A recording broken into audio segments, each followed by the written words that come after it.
삼교육사주의 일진사주 명리학 제1968강 시작하겠습니다. 오늘은 양력으로 2024년 3월 27일이고요. 음력으로는 2024년 2월 18일입니다. 오늘 명식은 갑진년 정묘월 경인일이 되겠고요. 일진 경인이 되겠습니다. 자, 사주 팔자를 분석함에 있어 제일 중요한 것, 아무리 강조해도 지나치지 않는 것보다 일간과 원령이 가장 중요하다라고 하는 것, 일간의 특성을 아는 것, 그 다음에 원령의 특성을 아는 것, 지피지기면 백전백승이다라고 할 때 나를 안다라고 것은 일간을 아는 것이고요. 적을 안다라고 하는 것은 적이라고 보기는 그렇죠. 상대를 안다라고 하는 것은 원령입니다. 그래서 일간과 원령은 그만큼 중요한 같은 8글자 안에 있다 하더라도 그만큼 큰 비중을 가지고 있는 것이 바로 일간과 원령이고요. 오늘 일간은 경이라고 하는 천간이 일간이 되겠습니다.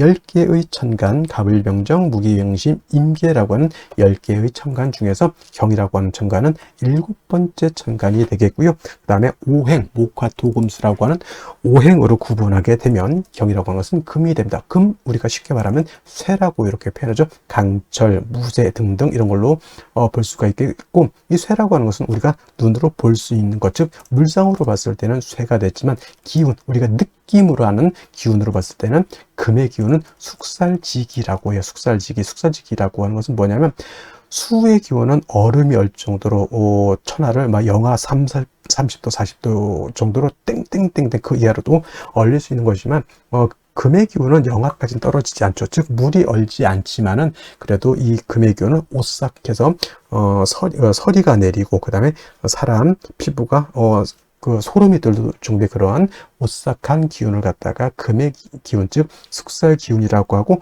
여러분들 명리 배울 때 금의 기운, 즉 숙살 기운이 있어야지만 결실을 얻는다, 이렇게 많이 공부들 하셨으리라 생각이 됩니다. 금의 기운이 강한 그러한 계절이 바로 또 가을이고, 가을 되면은 봄에 심었던 씨앗들, 봄에 심었던 묘종들, 사과나무, 배나무 등등의 어떤 과실수에서도 그러한 결실을 많이 얻게 되죠. 사람도 이제 해가 시작했을 때 올해의 계획을 세우게 되고, 그 다음에 이제 가을이 되면서부터 다시 한번 싹 뒤돌아보죠. 내가 과연 잘 살았는지, 계획을 잘 지켰는지, 내가 생각했던 어떤 결실이 있는지, 이런 것들을 한번 이렇게 생각해 보게 되는 그런 기운이 바로 이 숙살의 오싹한 기운, 이런 오싹함이 있어야 한 해가 이제 저물어 가는구나 라고 하는 그러한 느낌도 알게 된다, 이렇게 볼 수가 있겠죠. 그래서 금이라고 하는 것, 가을의 기운을 말하는 것이고, 그 다음에 이 가을의 기운, 천간으로 경금, 내일 공부하는 신금이 가을이라고 하면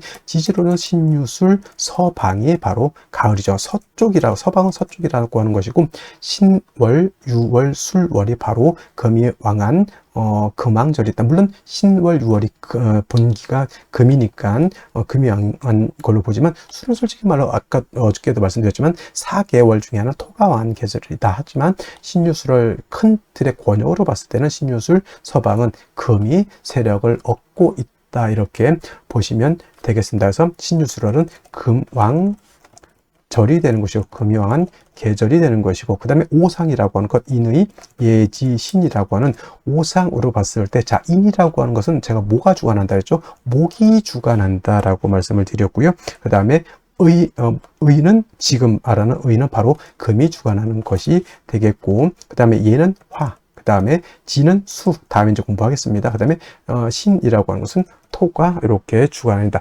금은 이렇게 의를 주관하는 것이다. 그래서 제가 경금이라든가 특히나 이제 신금, 경신금을 보게 되면은, 금이라고 하는 오행을 보게 되면, 예전에는 제가 이 설명을 할 때 관우를 자꾸 설명을 했었는데, 관우 우리나라 장수가 아니죠. 그래서 이제 바꿔왔습니다. 누구로? 이순신 장군, 성웅 이순신 장군으로 명량해전에서 13척의 배로서 300척이 넘는 상대의 전함을 갖다가 깨박살을 낸 아주 희대의 세계사에 없는 그런 업적을 이룬 그런 이순신 장군 같은 분들이 바로 의를 굉장히 중시 여기고 충의라고 하죠. 충의를 굉장히 중시해서 있었던 그런 분이다라고 해서 여러분 경금, 신금을 생각할 때는 바로 의 이순신 장군을 연상하시면 되겠습니다. 근데 이순신 장군이라는 분이 좀 논외의 얘기지만 너무 의만 주관한 것도 아니고 자기 병사들이라든가 자기를 믿고 따랐던 어떤 백성들한테 또 한없이 또 자애로웠던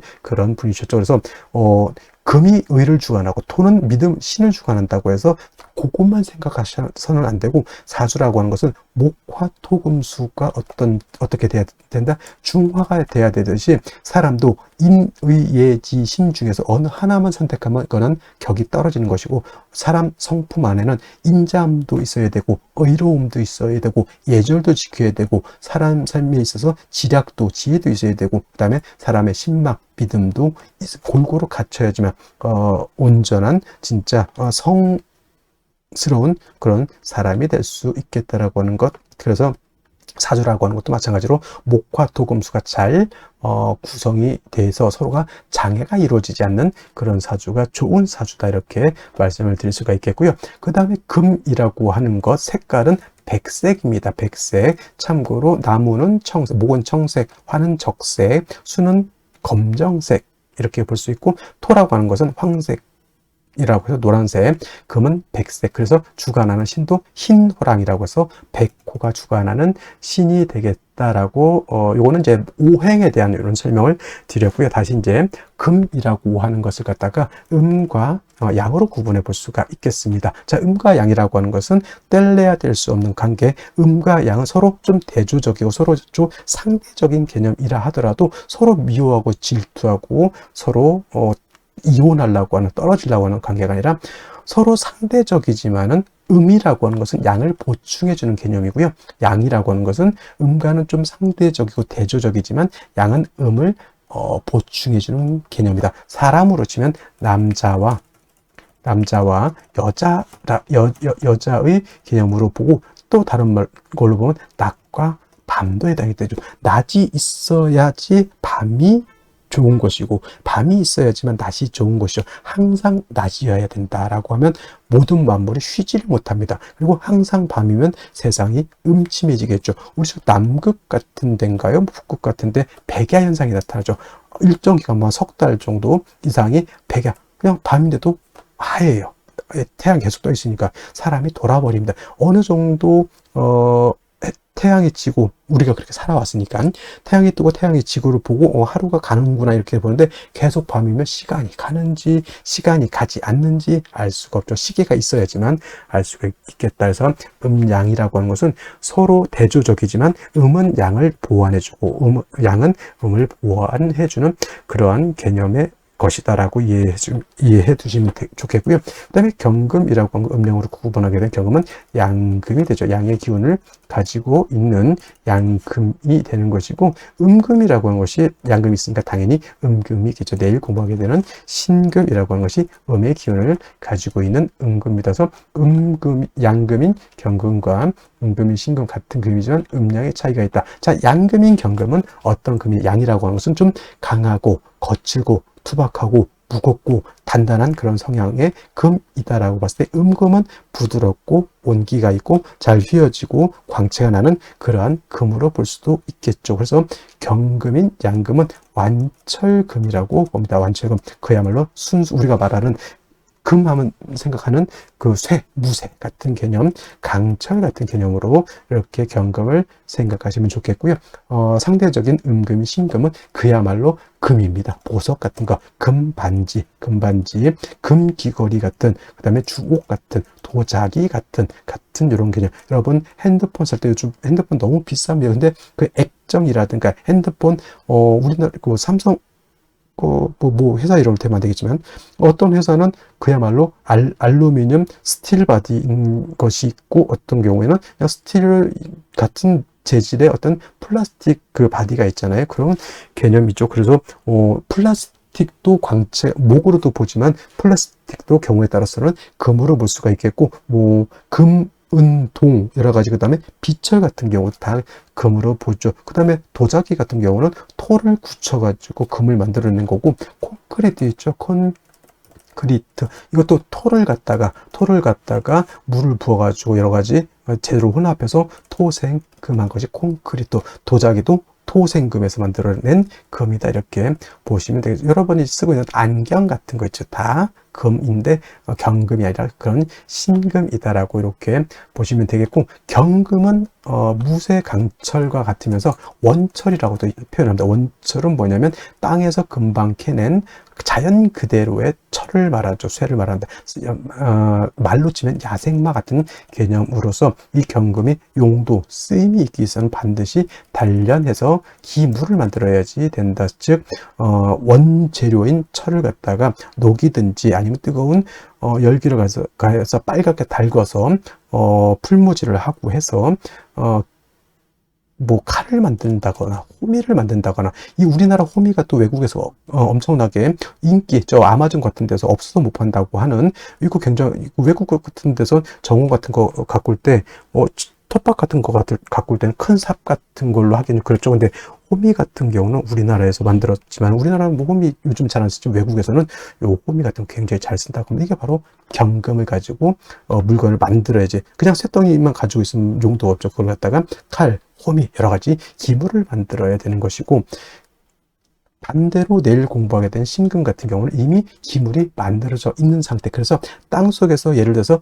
금광석을 캐내 가지고 그거를 불순물을 제거를 하고 해서 여러분들 결혼반지, 금반지, 금귀걸이, 황금두꺼비, 황금 열쇠를 만들었다 생각하시면 돼요. 그래서 신금은 용도에 있어서 다시 불로서 다스릴 필요는 없겠고, 신금은 그 만들어진 보석을 갖다가 깨끗하게 세척만 하면 된다. 도세주만 하면 된다. 이때 필요한 것은 뭐다? 임수를 위주로 신금은 용신을 쓰는 것이고, 경금은 철을 갖다가 단련해서 물건, 기물을 만들기 위해서는 임수가 아니라 정화로서 단련해야 된다. 솔직히 병화는 안 됩니까? 병화는 경금을 단련할 수 없겠고요. 경금을 실질적으로 단련할 수 있는 것은 병화가 아니라 정화라고 하는 것 꼭 명심해 두시고, 경금이라고 하는 것이 정화를 쓸 때는 정화 혼자만 있어서는 안 되고 바로 간목이 있어줘야 된다. 제가 정화 설명을 할 때 정화는 뭐와 같다? 등촉지화와 같고 인위적인 불과 같기 때문에, 저 등촉지화 또는 모닥불이라든가 이 불 가지고 경금을 다스리기 위해서는 보다 연료가 충분히 있어줘야 되겠죠. 그 연료 역할을 하는 것이 바로 간목인 것이다. 그래서 경금이 정화를 쓸 때는 간목을 취용한다. 간목이 경금을 취용할 때는 정화를 취용한다. 정화가 있어줘야 된다. 그 다음에 정화가 간목을 쓸 때 너무 인성이 많게 되면 경금으로서 벽값 인정해줘야 된다라고 하는, 경금, 정화, 간목의 트리오적 서로 도와주는 그런 공존 효과 같은 것들도 한번 생각해 보실 필요가 있겠습니다. 그래서 정리를 하면, 경금이라고 하는 일가는 정화, 간목을 위주로 용신을 쓰되, 나머지 글자들은 필요에 의해서 필요하면 쓰고 필요하지 않으면 안 쓴다. 예를 들면 경금이 수가 너무 많으면 무토로서 수를 제할 필요가 있겠고, 경금이라고 하는 것이 화가 너무 왕할 수도 있죠. 이때는 임수로서 화를 억제시켜 줄 수도 있다. 그는 상황에 따라서 예외적으로 쓰는 것이고, 기본적으로 경금이라고 하는 특수 일간의 특성을 봤을 때는 정화, 간목을 떠나서는 수용할 용신이 없다. 나머지는 그때그때 상황에 따라서, 원령의 특성에 따라서 쓸 수는 있겠다 정도 이해해 두시면 되겠습니다. 자, 다음으로 월령에 대해서 알아보도록 하겠습니다. 월령이라고도 하고 월지라고도 하고 월원이라고도 하고, 어떤 분은 뭐 제강이라고 하는 표현도 쓰는데 어차피 다 같은 말입니다. 월령, 월지, 월원이라고 하는 것은 월주의 지지를 말하는 것이고, 사주 8글자 중에서 일간과 그 다음에 월령을 중시하는 이유는, 월령에는 계절의 개념을 가지고 있다. 춘하, 추동의 개념을 가지고 있다라고 하는 것입니다. 자, 연주의 연지가 있고요. 월주의 월지가 있고, 일주의 일지, 시주의 시지가 이렇게 있게 되는데, 그 중에서도 유독 월주만이 계절의 개념을 가지고 있고 왕쇠와 한열의 개념을 가지고 있다. 이 사주 중에서 좋은 사주, 나쁜 사주, 좋은 사주는 어떤 것입니까? 물어봤을 때 중화된 사주, 중화사주가 좋다라고 우리가 말씀을 드리는데, 중화된 사주는 뭐가 중화가 되어야 되느냐? 바로 이 왕쇠와 한열이 중화가 되어야 된다. 왕쇠라고 하는 것은 어느 오행이 왕하냐 약하냐를 놓고 보는 것이고, 한열이라고 하는 것은 이 사주가 추우냐 더우냐를 놓고 보는 것인데, 왕쇠라고 하는 것 한약과 한열이라고 하는 것 모두 중화를 이루어야지만 좋은 사주가 될 수 있다, 이렇게 보게 됩니다. 자, 오늘 월령이라고 하는 것 묘월이 되겠습니다. 묘월.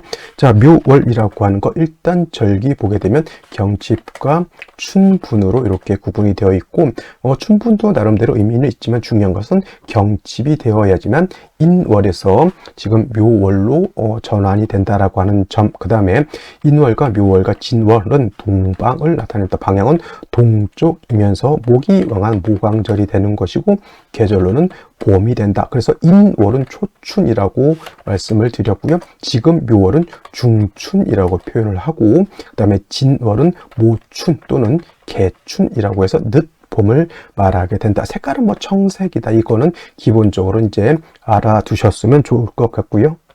자, 그리고 이 묘월이 목왕절이다라고 말씀을 드렸는데, 인월 같은 경우는 제가 말씀드렸던 것 목의 임관지가 되는 것이고, 묘월은 목의 제왕지가 이렇게 됩니다. 그래서 실질적으로 인월과 묘월은 목이 가장 12달 중에서 가장 왕성한 시절이 되는 것이고, 제가 인월에는 목이 왕하지만은 전계절 겨울에 한기가 남아 있다라고 말씀을 드렸지만, 묘월 같은 경우에는 한기가 이미 다 가셨다라고 봅니다. 그래서 인월은 조후의 필요성이 있지만은 묘월에는 조후의 필요성이 있다 없다, 조후의 필요성이 없겠다라고 하는 점, 순수하게 목이 왕한 계절 이렇게 보시면 되겠고, 그 다음에 이 포태법으로 놓고 봤을 때 묘월이 목의 제왕지가 된다라고 하는 것, 즉 목이 왕하다라고 하는 것은, 목이라고 하는 것은 화를 생하는 역할을 하죠. 그 다음에 목이라고 하는 것은 토를 극하는 역할을 합니다. 그래서 목이 왕하다라고 하는 것은 단순히 목만 왕한 것이 아니라 목이 생하는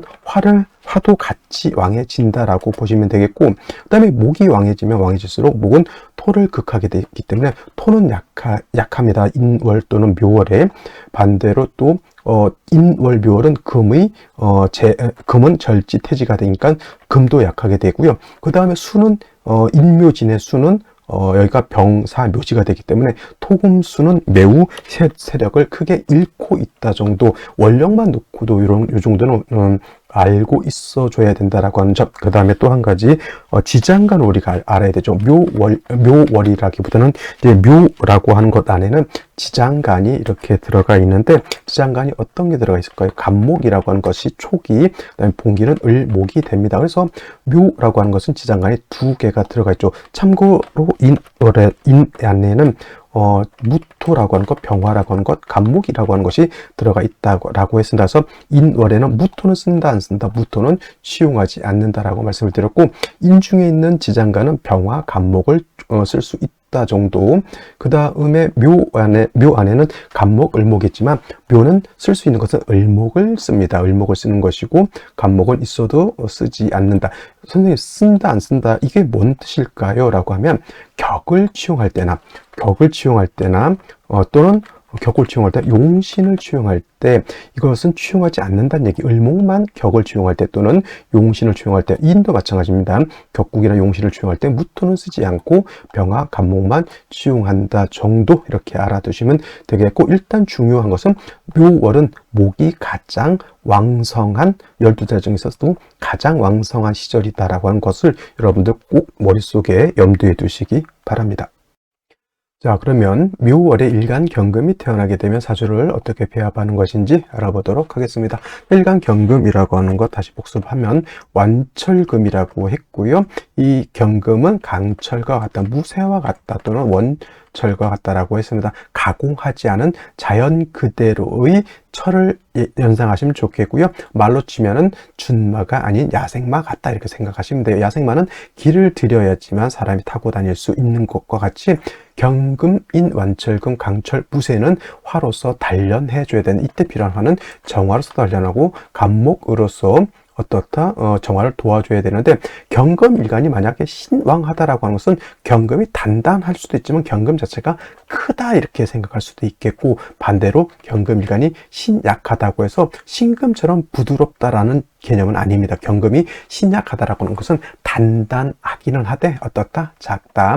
예를 들어서 1톤짜리 경금이 신왕하다라고 하면 1g짜리 경금은 단단하지만 작은 것이죠. 그래서 신약한 경금은 그 크기가 좀 작다 이렇게 생각하시면 좀 이해하기가 좋을 것 같습니다. 그래서 일간 경금이 신왕하게 되면 역시나 정화 간목을 취용해서 경금을 단련해서 기물을 만들어야지 용도가 생기는 것이고, 만약 경금 일간이 약하다, 작다라고 하면 약한 경금을 좀 도와야 되겠죠. 인성으로서 도와줄 수도 있고 비경겁제로서 도와줄 수도 있지만은 경금, 내일 공부하게 될 신금, 금의 특성상 인성보다는 비경겁제로서 돕는 것이 좋다라고 말씀드릴 수가 있는데, 자, 이러한 경금이 태어난 월령 묘월입니다. 묘월. 자, 묘월은 인묘진 동방으로서 목이 왕한 계절이고요. 목이 왕하지만은 포태법으로 금은 인월에 여기가 절지죠. 그다음 묘월에 여기가 절태지가 됩니다. 절태지는 포태법 중에서 가장 약한 단계가 되겠죠. 경금이 어떻다? 신약하다, 작다, 이렇게 개념을 두시면 되겠습니다. 이런 경우에 예를 들어서 화가 많아지게 되면 그 화는 경금을 녹여버려서 완전히 못 쓰게 될 것이고요. 금이 다시 목이 다시 목광절이 목이 다시 많게 되면 목왕금결이 되겠죠. 그러면 경금으로서의 용도 쓰임이 없게 됩니다. 그래서 묘월의 경금이 매우 신약하기 때문에 인성을 얻거나 비경겁제를 얻어서 경금을 도와줘야 되는데, 만약에 인성인 토로서 경금을 생할 때는 천간으로서 무토는 안 되고요. 기토로서 생조해 줘야 되고, 지지로는 축토나 진토가 있어줘야 된다. 이건 뭐예요? 습토 물기가 있어야지만 금을 생할 수 있다. 습토 생금 가능하다라고 하는 점을 일단 머릿속에 염두에 기억해 두시면 좋을 것 같고요. 무토 같은 경우에는 오히려 토다 매금이 될 수가 있겠고, 그 다음에 미토라든가 술토 같은 경우에도 이건 건토는 생금 불능하다, 이 정도 기억해 두시면 되겠습니다. 물론 이 술토 같은 경우에는 경금이 통근을 할 수 있습니다. 술중 신금이 있기 때문에. 그렇다 하더라도 술토는 금을 생하기는 좀 어렵다, 이렇게 생각하시면 좋을 것 같죠. 제일 중요한 건 묘월에 경금이 약하기 때문에 제일 좋은 거는 지지로 신유금 등의 뿌리를 얻는 것이 가장 이상적이고요. 말씀드렸던 것처럼 천간으로 토로 생할 땐 기토, 지지로 진토, 축토 정도가 금을 생할 수 있고, 지지로 사화 같은 경우에는 금의 여기가 장생처가 되지만 여기 사화는 화이기 때문에 뿌리를 둘 수는 있다 손치더라도 화가 경금을 극해버리면 오히려 통근한 것보다 그죠, 하나 주고 두 대 맞는 그런 것이기 때문에 사화는 주의해서 봐야 된다고 하는 점 기억해 두시면 되겠습니다. 그래서 경금이 묘월에 태어났을 때는 일단 기토라든가 지지로 신유금 등의 생을 받고, 그 다음에 정화를 얻어서 경금을 단련할 수 있다라고 하면 경금으로서의 용도가 있게 되겠고요. 또 만약에 인월 같은 경우에는 병화로서 조구까지 해야 된다라고 했지만은, 묘월은 겨울에 이제 중춘이 되어 있기 때문에 겨울의 한기는 이미 다 가셨다, 이렇게 생각하시면 돼요. 묘월에 정리하면 묘월의 경금은 약한 금을 인성으로서 생해주거나 비경겁제로서 방조해준 연후 경금이 튼튼해졌다라고 하면 정화로서 경금을 단련하고, 묘월은 간목이 아니니까 간목이 있어서 정화를 생조해 줄 수 있다라고 하면 금상첨화, 아주 중화가 잘 된 그러한 사주가 될 수 있겠다라고 말씀드릴 수가 있겠습니다. 자, 다시 오늘의 명식을 살펴보도록 하겠습니다. 자, 일간은 경금일간이 되겠고요. 경금일간이 태어난 월령 묘월이 되겠습니다. 일간과 월령의 특성 매우 중요하고, 세 번째 중요한 거 격국이라고 하는 것 알아볼 필요가 있겠습니다.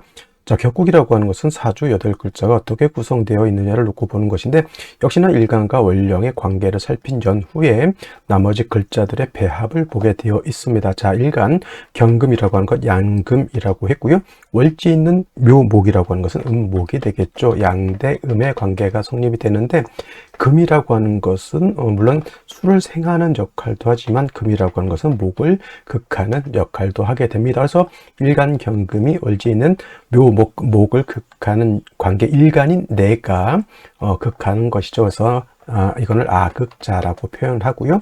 내가 관리하고 내가 통제할 수 있는 것은 재성이라고 합니다. 재성. 그래서 재성이라고 하는 것은 뭐 재물로도 보고요. 재물 또는 뭐 남자는 처도 될 수가 있겠고 유흥, 오락 같은 것도 해당이 될 수가 있습니다. 또는 인기 같은 거 있죠. 인기. 아이돌이 인기를 많이 얻어야 되죠. 그 다음에 정치인들도 국민들의 인기를 먹고 사는 직업이 되겠습니다. 그래서 재성이 어느 정도 좀 세력이 있고 관성이 세력이 있고 일간에 어느 정도 뿌리가 있다라고 하면 유명 정치인이 될 수도 있다라고 하는 것 생각해 보시면 되겠습니다. 자, 아극자 내가 관리하는 것이라고 말씀을 드렸고, 이거는 정제와 편제로 이렇게 구분해 볼 수가 있는데, 정제라고 하는 것은 뭡니까?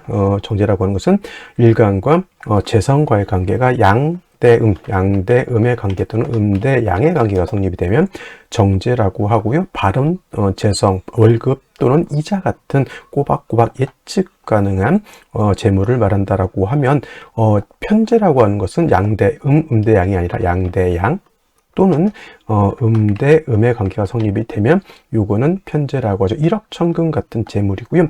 우리가 예측하지 못했던 그러한 돈이 예를 들어서 로또 1등을 내가 예측할 수 있습니까? 거의 불가능하죠. 그런 것들이 바로 이 편제라고 하는 것이고, 그래서 같은 재성이라 하더라도 사업을 정제격이 하는 것과 편제격이 하는 것은 조금 차이가 있습니다.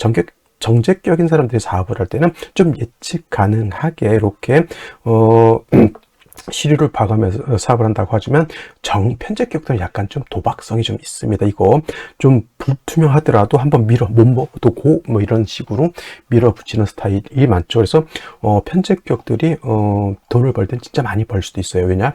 리스크가 크면 그만큼 얻는 것도 크기 때문에. 그런데 안정적인 것은 정제격이 안정적이지만 그래도 좀 뭔가 좀 아싸라 맛이 있다라고 하는 것은 편제격이다라고 볼 수가 있는데, 오늘 같은 경우는 양금이 음목을 맞기 때문에 어떤 격? 정제격이 되겠습니다. 단 묘월은 목의 제왕지가 되는 반면에 금은 여기가 절지, 인월의 절지, 묘월의 태지가 되죠. 그래서 이렇게 되게 되면은 일간은 약하고 신약하고 재성은 왕한사주, 재다 신약한 구조 이렇게 되겠습니다. 일간이 약해서 그 좋은 재성을 갖다가 감당할 수 없겠다라고 하는 것이고, 재다 신약의 반대는 신왕 재왕이죠. 신앙이 아니라 신왕 재왕이 되게 되면 이거는 일간도 왕하고 재성도 왕해서 재물을 크게 벌 수 있는 그런 사주의 격이라고 하면, 신약재랑 재다신약은 빚을 많이 지는 그런 구조라고 볼 수 있죠. 그래서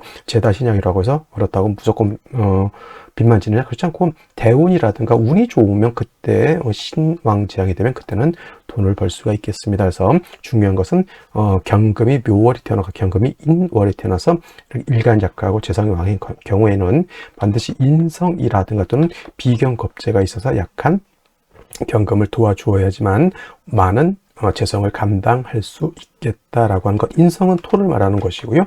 비경겁재는 같은 금을 말하는데, 인성인 토를 얻는 것보다는 비경겁재를 얻는 것이 좀 더 좋을 것이다라고 해서 뭐 경금이라든가 또는 신금 같은 거를 얻게 되면 일간도 도울 뿐만 아니라 뭐다? 재성을 이렇게 통제할 수 있는 그런 구조가 될 수 있다. 그래서 이렇게 금을 얻어서 목을 억제한 연후에 일간 자체가 세력을 얻게 되면 정화로서 경금을 단련할 수 있다. 이렇게 보는데, 그렇지 않고 인비를 얻지 못한 상태에서 일간이 약한데 뭐 병화라든가 정화를 보게 되면 오히려 재다신약에서 재살 태왕의 구조가 되게 되면 오히려 진태양난 사면초가가 되는 구조가 되겠습니다. 그래서 묘월의 경금, 인월의 경금도 마찬가지로 인비를 얻어서 약한 경금을 얻는 것이 매우 중요한데, 자, 오늘은 이렇게 한번 볼까요? 일지 보면 편제인 인목이 있습니다. 이거를 갖다가 뭐다? 정편제 혼잡 이렇게 보면은 안 되고요. 이거는 재다신약이 되는 구조가 되겠습니다. 그리고 일지 보게 되면 또 진토라고 하는 것을 봤죠.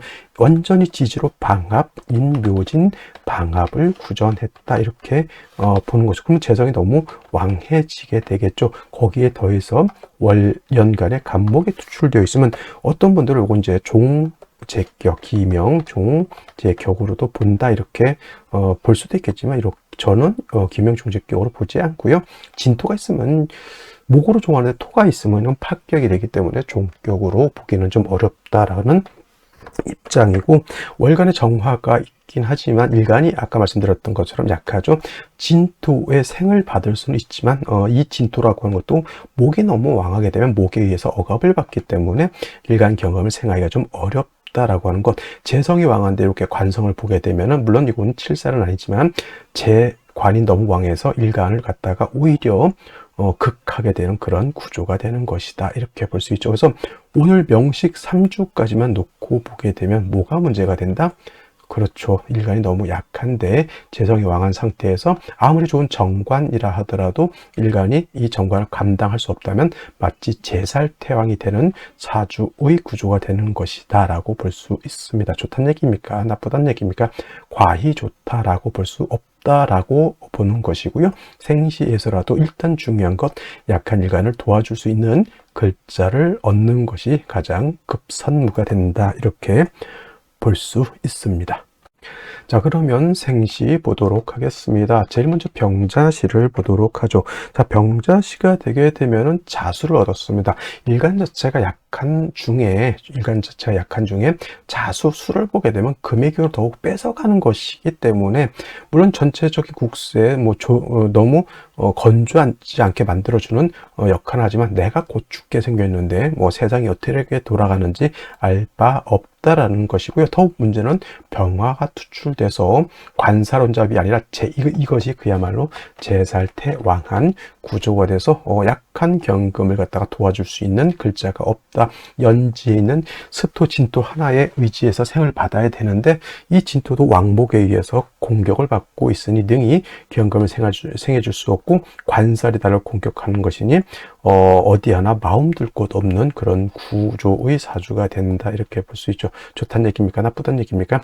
과히 좋다고 보기 어렵다라는 것이고, 정축시 같은 경우에는 그래도 정화가 또 투출되어 있긴 하지만 그래도 진토에다가 축토까지 얻었습니다. 경금이 축토에는 뭘 할 수 있죠? 이거는 통근할 수 있습니다. 뿌리를 내릴 수 있죠. 그러면 진토에는 통근이 안 됩니까? 당연히 진토에는 통근이 되지 않고요. 축토에 통근할 수, 원래 금이 통근할 수 있는 것은 지지를 신금하고 유금하고 그 다음에 또 뭐가 있습니까? 사화도 통근 가능하고요.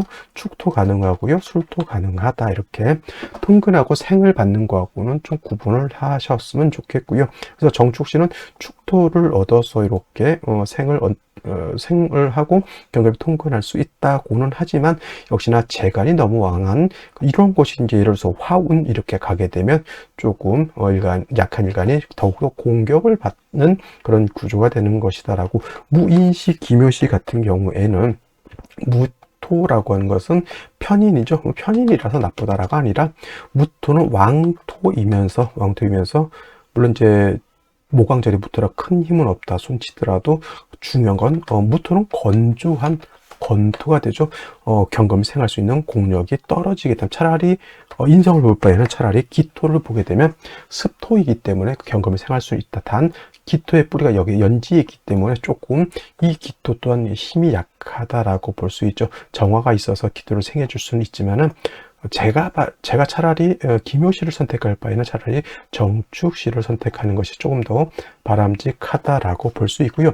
경진시는 좋은 것은 뭐냐면 뿌리는 되지 않지만 진토 두 개가 나를 생해주는 구조에다가 비견인 경금을 봐서 목을 좀 억제해 줄 수 있는 그런 구조가 된다라는 점은 좋겠지만, 역시나 재관이 너무 왕하다라고 하는 단점이 있겠고요. 신사시, 아까 제가 통근 말씀드렸을 때 사화도 통근이 가능하다라고는 했지만 물론 장생이기 때문에 신금이라든가 경금이 통근할 수 있지만 불을 가지고 있기 때문에 발은 담그고 있는데 발이 너무 뜨겁죠. 그래서 임수라든가 개수가 있다라고 하면 어느 정도 사화를 쓸 수 있지만, 이렇게 임개수가 없는 상태에서는 사에 뿌리를 드는 것이 크게 도움이 되지 않는다라고. 차라리 신사시가 될 바에는 경진시가 되는 것이 좋을 것 같고, 임오시, 개미시 같은 경우에는 임수 개수가 천간에 투출된다 하더라도 임개수의 뿌리가 연지는 진토 하나밖에 없죠.